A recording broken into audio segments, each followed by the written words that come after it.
Hello and welcome again to the world of question document examination.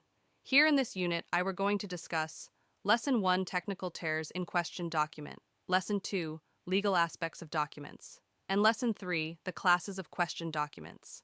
When we say document, a document is any material, paper, card, etc., that contains marks, symbols, or signs. These could be visible, partially visible, or even invisible. The key point is that the marks or symbols on the document are intended to convey meaning, whether to the writer or to someone else later on. While questioned, this term refers to any material about which issues or concerns have been raised. It's often used to describe documents under investigation, but can apply more broadly to any disputed material. Question documents. These are documents that are under scrutiny because there is a question about their authenticity, origin, or other aspects. Essentially, it's any document that has become a subject of dispute or investigation. While a disputed document refers to a document over which there is an argument, controversy, or disagreement. The terms disputed and questioned are often used interchangeably in forensic document examination, although disputed emphasizes the conflict. Handwriting. This refers to the act of writing by hand. It's a complex process that involves both mental and physical coordination, including learned muscle habits and cognitive decisions about letter formation. It's unique to individuals, and that's why handwriting can be a strong identifier in forensic analysis. In signature, a signature is typically a person's name written by them on a document. It is used to indicate that the person agrees with or acknowledges the contents of the document. Characteristics. In document examination, characteristics refer to specific features or marks that distinguish one document from another. These are categorized into class characteristics. These are features shared by many documents or items, not unique to just one example, common paper type, certain fonts, or writing styles. Individual characteristics. These are unique and personal features that help identify the writer. Example, unique letter shapes, pressure patterns. While a habit is a repeated feature in handwriting. These are consistent elements of a person's writing that can help to individualize it, such as a particular way of forming certain letters or the spacing between words. And quality. In handwriting analysis, quality refers to the distinctiveness or uniqueness of a writing movement. It can refer to factors like the pressure exerted on the pen, the fluidity of strokes, or any other identifying element related to how the person writes. Natural variation. This is the slight variation that occurs naturally in someone's handwriting when they write repeatedly. It's not a sign of forgery, but a normal part of handwriting. Next, we have line quality. This refers to the overall character of the strokes in the writing. It examines how consistent and smooth the writing is from beginning to end, indicating the writer's skill and style. We have stroke. A stroke is any line or curve that forms part of a letter. Handwriting is made up of strokes, and they can be examined for consistency and characteristics. Skill. Skill in writing refers to proficiency. A highly skilled writer is someone who can produce clear, legible handwriting with minimal effort. And last, slant. The slant is the angle at which letters are written relative to the baseline of the text. Some people write with a steep slant, while others may write more upright. Baseline. The baseline is either an imaginary or a ruled line upon which writing rests. It is the reference line that determines the positioning of letters and words in writing. Next, natural writing. Natural writing is a specimen written in the usual way, without any attempts to disguise or alter the handwriting. This gives forensic examiners the most reliable sample for comparison. While disguised writing. This is when someone deliberately alters their handwriting to obscure their identity. Forensic document examiners look for signs of attempted disguise, such as inconsistent slants or unusual letter formations. Herein, significant writing habits. These are consistent and identifiable traits in someone's handwriting that are unique enough to help an examiner recognize who wrote it. These habits could be particular ways of forming letters or unique pressure patterns. Last, hiatus gap. This refers to a gap between strokes in handwriting. It can happen for various reasons, such as the writer slowing down or a faulty pen. It's a factor considered when examining the fluidity and rhythm of handwriting. Pen lift. A pen lift happens when a writer lifts the pen off the paper while writing, creating a brief interruption in the stroke. This can influence the flow of handwriting and may be a characteristic of an individual's writing style. Herein, hesitation. This occurs when a writer slows down or stops while writing, causing the ink to thicken as the pen lingers on the paper. It can indicate a pause in thought or hesitation in forming the letters. In, lateral spacing. This refers to the horizontal space between letters or words. The spacing can be uniform or irregular, and it can help to identify the writer's habits or provide clues to forgery. How about alignment? Alignment refers to how the letters in a word or the words in a sentence line up with the baseline. Poor alignment could suggest rushed or careless handwriting. In, tremor. A tremor is a shaky, irregular stroke in writing. It can result from physical issues, e.g., nervousness, medical conditions, or can be used as a unique feature to identify a person. Rhythm. Rhythm in writing refers to the smooth, flowing sequence of writing movements. It involves the consistency and evenness of stroke pressure and timing, often forming a distinctive pattern. While in proportion, this is the relationship between tall and short letters in handwriting. Some writers may have more evenly proportioned letters, while others may have exaggerated differences between tall and short letters. In pen pressure, this is the force exerted on the paper while writing. Variations in pen pressure can create thick or thin strokes and can be a distinct feature in identifying a writer. A patching occurs when a writer goes back over a stroke to correct a mistake or retouch a part of their writing, leading to an unusual or heavier stroke in that area. While shading. Shading refers to the broadening of a pen stroke, typically due to increased pressure or the use of a flexible pen point. It can add a unique characteristic to handwriting. Guided signature.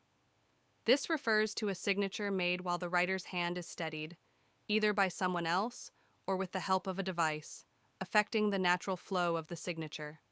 In, retracing. Retracing occurs when a writer goes over a stroke they've already written. This may happen to correct a mistake, or it could be an intentional action to alter the appearance of the writing. We have sequence of stroke. This refers to the order in which the various strokes of a letter or word are made. This sequence can vary from person to person and can be a key identifying feature. If we're talking about standard documents, these are samples of known, authentic handwriting that are used as a reference.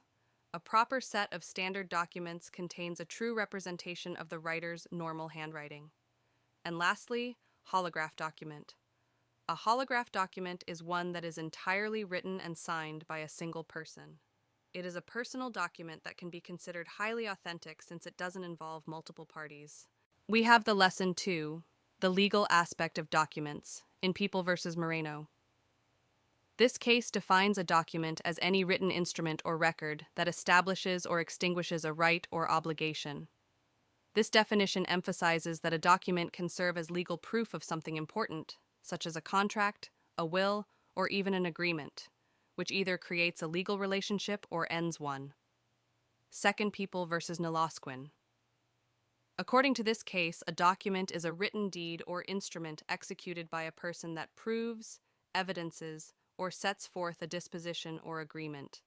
In other words, a document is not just any written piece of paper.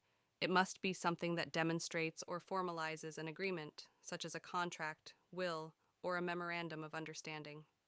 Lastly, the best evidence rule refers to the principle that, when proving the content of a document in court, the original document should be presented as evidence. It defines a document as any physical embodiment of information or ideas. This can include letters, contracts, receipts, books of accounts, blueprints, or even x-rays. The idea is that these physical forms are the best proof of the information they contain, compared to secondary sources like copies or summaries. We have the kinds of documents. Number 1, public document. A public document is a document that has been notarized by a notary public or another competent public official, according to legal requirements. Notarization involves a formal process where a notary public certifies the authenticity of the document, such as by verifying the identity of the parties involved. Public documents also include government records or legal documents, such as deeds, contracts, or court judgments, which have a special status under the law due to their formal creation. Example: a deed of sale notarized by a notary public is a public document. Second one, official document. An official document is a document created or issued by a government entity or a government official acting within their authority.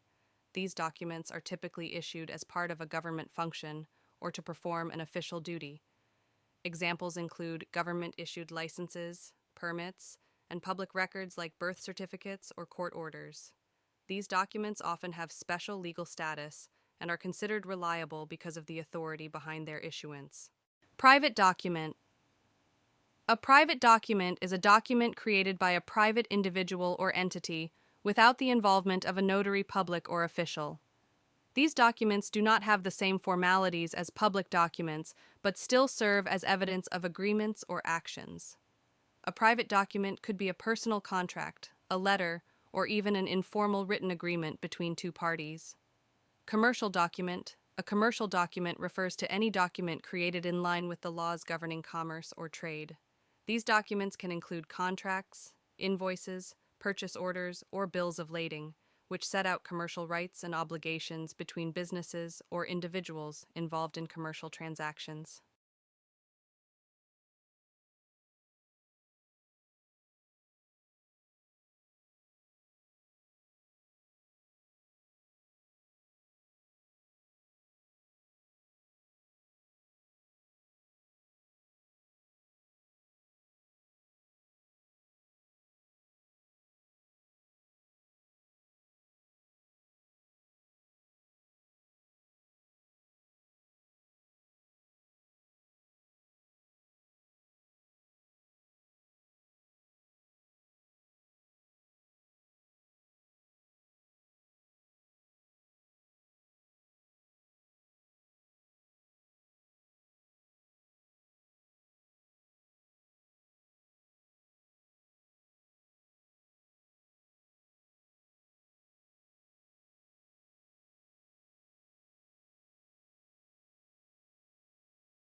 Lastly, electronic document, e-documents.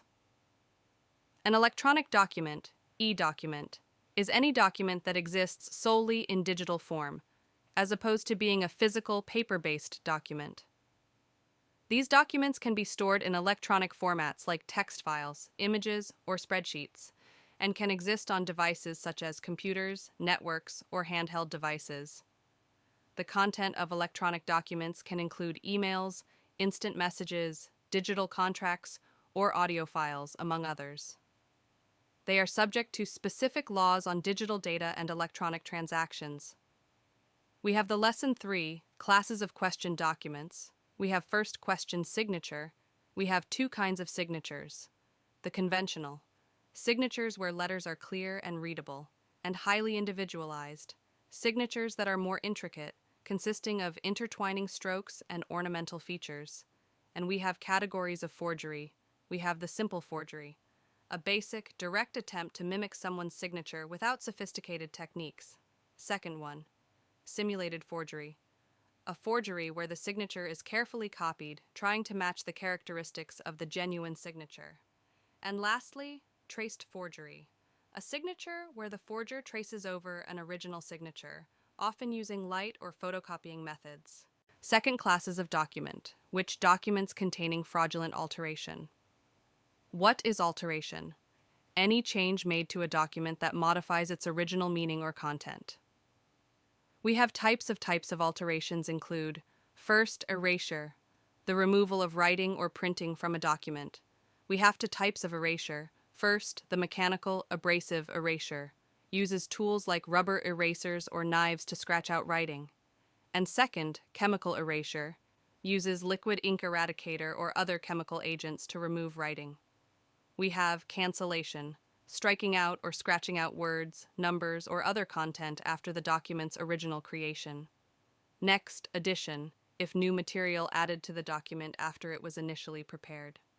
Next, insertion, interlineation, the insertion of material between lines or paragraphs, potentially altering the document. Superimposition and overwriting or overlapping text to change or obscure the original content. Next, substitution, changing pages or parts of a document. And lastly, obliteration, the act of covering or blotting out the writing to make it unreadable. Next class we have holograph documents, questioned or disputed. These are need to be examined. One is the general features, basic characteristics of the document's writing, movement and manner of writing, analyzing how the writing was done, including strokes and style, pen pressure and shading, examining variations in writing pressure and shading that indicate authenticity, special features, unique or individual features of the writing, paper and ink, investigating the type of paper and ink used to confirm its age or authenticity, and lastly, writing instrument, determining the type of writing tool used, example pen, pencil. We have documents attacked on their age or date. Investigation of a document's age can involve the following. 1. Paper and watermarks, checking for marks embedded in the paper to determine its age. Second, manner of binding and stapling. The method used for binding can indicate the document's era.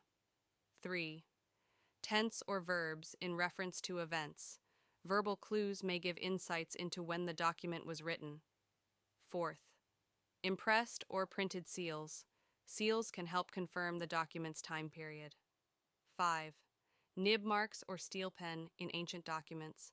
Specific writing instruments used in the past can be identified. Next classes of questioned document examination. We have documents attacked on question of material used in their production. The materials used to create the document may be analyzed. First, writing materials were paper that being used, and writing instrument of pens that being used 1, papyrus 2, parchment 3, vellum 4, chlorine-based paper 5, esparto paper 6, sulfate paper, writing instruments, pens 1, quill pen 2, reed pen, swamp reed 3, ballpoint pen 4, fiber tip. Pens we also have documents investigated on the question of typewriting. The documents may be examined for source determination, which identifying the typewriter or printer used. Date determination, analyzing the style of typewriting to estimate when the document was produced. Fraudulent alteration or substitution of dates, identifying any changes made to the document's content or date. Next, documents investigated for handwriting. Identification documents may be scrutinized to identify authorship or authenticity, especially in cases involving anonymous or disputed letters, superscriptions, registrations, and miscellaneous writings, genuine documents, erroneously attacked. In cases where a genuine document is mistakenly challenged as forged, investigations may focus on 1. Determining whether a writing is genuine or forged. 2. Determining whether the handwriting identifies the writer. And last for the lesson, we have the aspects of question document examination, QDE 1. Handwriting examination, graphology, graphoanalysis. Need examining signatures and initials and analyzing anonymous letters and hand-printed texts. Second, examination of typewriting and typeprints, identifying typewriters or printers used. Third, examination of inks, determining the type of ink used and whether it corresponds with the document's time period. NED 4, examination of erasures, alterations or obliterations, detecting changes or alterations made to the document, restoring erased or obliterated writing to identify original content. 5. Counterfeiting need for examining counterfeit currency, coins, or fake documents. 6. Miscellaneous aspects, need in determining the age of documents and identifying stamps, seals, and other authenticating devices. That's the end of our discussion. Thank you and God bless, class. You will have a quizzes here in Unit 3. Be ready and keep in touch in our announcement.